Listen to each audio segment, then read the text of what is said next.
I'm sure you're aware by now that I love a bit of investigation work on this channel. Trying to piece together transmitter sites and what various antennas do is a really nerdy hobby of mine, and you all seem to enjoy it too. So, something a bit different today.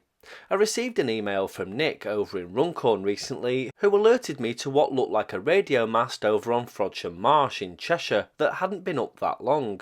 A look on Google Earth didn't reveal much in the way of information, so I thought I'd do some investigation work and bring you along with me. A look through Spectrum licensing quickly ruled out some sort of AM transmitter. There's often new or temporary low power small scale services implemented, and this wasn't one. So I took a drive over to take a closer look. I thought it may have been part of the Rock Savage power station complex, but it seemed to lack much in the way of microwave links and PMR antennas.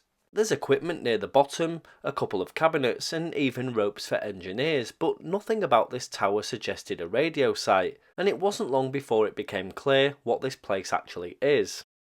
It sits on the edge of Frodsham Wind Farm, and the mast and the equipment on it forms an anemometer system, a device that measures wind speed and direction.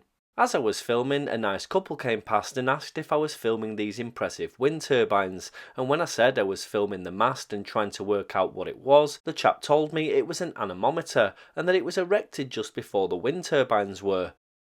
Construction began on the site here in March 2015 and it became fully operational in February 2017. From what I can tell, this anemometer may actually be partially linked to noise monitoring. Wind farms, especially those that sit closer to residential areas, can't cause too much noise, and they generally don't. However, weather conditions and turbine speed can cause more noise. In order to maintain compliance with things such as noise, a wind farm operator has to continuously log arithmetic mean wind speed in meters per second, as well as arithmetic mean wind direction in degrees from north.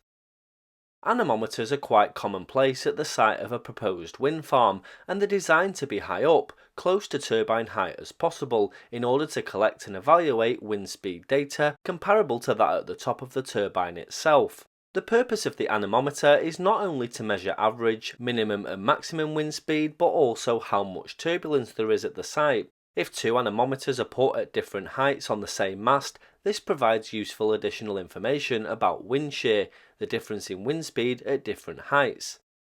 They can also provide useful information about the intensity of any wind turbulence at the site. The turbines themselves also carry weather monitoring equipment as well as telemetry and data links for various purposes.